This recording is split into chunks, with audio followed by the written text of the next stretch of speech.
کا واقعہ ہے کہ حدیث نعمت کے طور پہ اور اللہ کے کلام کی عظمت کے طور پہ سنانے لگا ہوں۔ ایک شخص کا مجھے فون آیا امریکہ سے کہ میں بیڈ پر ہوں اور مجھے کینسر ہے اور میں خطرناک سٹیج پہ پہنچا ہوا ہوں اور کچھ ہی عرصے بعد میرا آپریشن ہونا ہے، دعا کیجئے گا۔ میرے پاس اس کی ٹیلی فون کال بھی ریکارڈ ہے۔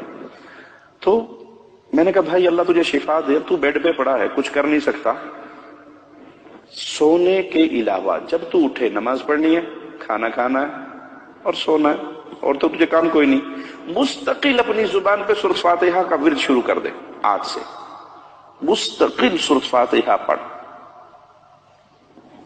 جتنا تجھے ٹائم ملے، روز 10 گھنٹے پڑھ سکتا ہے، 15 گھنٹے پڑھ سکتا ہے، 12 گھنٹے پڑھ سکتا ہے۔ اس کو اپنا وظیفہ بنا، یہ تیرے لیے علاج ہے۔ رسول اللہ نے اس کو شفا کہا صلی اللہ علیہ وسلم۔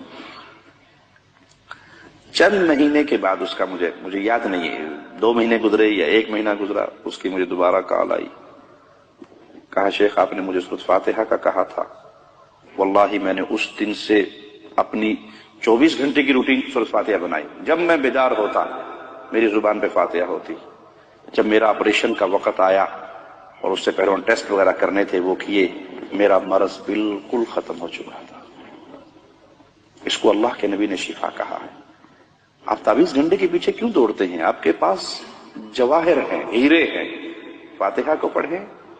اللہ نے مجھے بیٹی دی خدیجہ، اور اس کے دل میں 2 سوراخ تھے۔ یمامہ ہاسپٹل ریاض میں وہ پیدا ہوئی، تو پیدا ہوتے ہی مجھے ڈاکٹروں نے جب وزٹ کے لیے میں گیا بیٹی دیکھنے کے لیے، کہا اس کا ایمرجنسی میں فوری آپریشن کرنا ہے، بائی پاس، اس کے دل میں 2 سوراخ ہے، 1 لاکھ ریال کا خرچہ ہے۔ میں نے کہا میرے پاس تو 1 لاکھ ریال کی حیثیت نہیں ہے، میں کہاں سے اس کا آپریشن کروں گا؟ کہا نہیں آپ ٹرائی کریں، کوشش کریں، دیکھیں، لیکن اس کا آپریشن ضروری ہے۔ یہ روتی تھی تو پورا چہرہ اس کا نیلا ہو جاتا تھا۔ میں نے کہا ٹھیک ہے، اللہ آسانی فرمائے گا۔ میں نے بیٹی لی، گھر آ گیا، اور میں نے اللہ کی رحمت سے اسے اپنی گود میں لینا اور سورۃ فاتحہ پڑھنا۔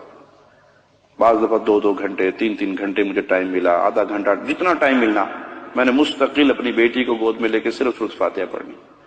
مجھے یاد نہیں کہ وہ 20-21 دن کے بعد دوبارہ یا مہینے کے بعد دوبارہ ہاسپٹل لے کر گیا، تو فائل اسی بچی کی تھی، ڈاکٹر چینج تھے۔ اب وہ مشین سکرین پہ ایکو کر رہے ہیں، نیچے فائل دیکھ رہے ہیں اور اس سکرین کو غور سے دیکھ رہے ہیں۔ مجھے کہتے کہاں سے علاج کروایا آپ نے؟ میں نے کہا کہیں سے نہیں بھی کروایا۔ کہا تو اس کے 2 سوراخ بند ہو چکے ہیں، بالکل ٹھیک ہوگی، نارمل ہوگی ماشاءاللہ۔ میں نے کہا کچھ نہیں کروایا، صرف سورۃ فاتحہ پڑھ کے دم کیا۔ ہڈیوں کے پیچھے پڑے ہوئے ہیں، کوئی دھاگوں کے پیچھے پڑا ہوا ہے، کوئی پیر کے تھوک چاٹنے تک کے پیچھے پڑے ہوئے کہ بابا تھوکی سوٹ دینا، ساڈا کم پار، بابا سوٹا مار دے، کئی بابے سوٹے والے ہیں، سوٹا مار دے، بس سوٹے سے ہمارا کام۔ اس حد تک ہمارا عقیدہ کمزور ہو گیا۔ ابن مسعود نے اپنی بیوی کے گلے میں اس دھاگے کو برداشت نہیں کیا، توڑ کر اعلان کیا ابن مسعود کا گھرانہ شرک سے پاک ہے، دھاگا باندھنے کو شرک قرار دیا۔ تو بھائی اگر کوئی تکلیف ہو، جس گھر میں سورۃ فاتحہ بقرہ پڑھی جائے شیطان بھاگ جاتا ہے، مستقل پڑھے، روزانہ پڑھے۔ تو جواب کیا ملے گا؟ مولوی صاحب 2.25 پارے پڑھے کون؟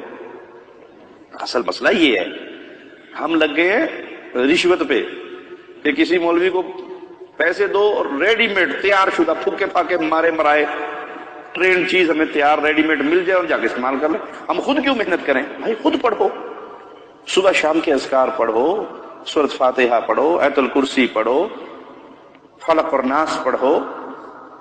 یہ قرآن حکیم شفا ہے، جہاں سے پڑھو آپ کو اللہ شفا نصیب فرمائے گا۔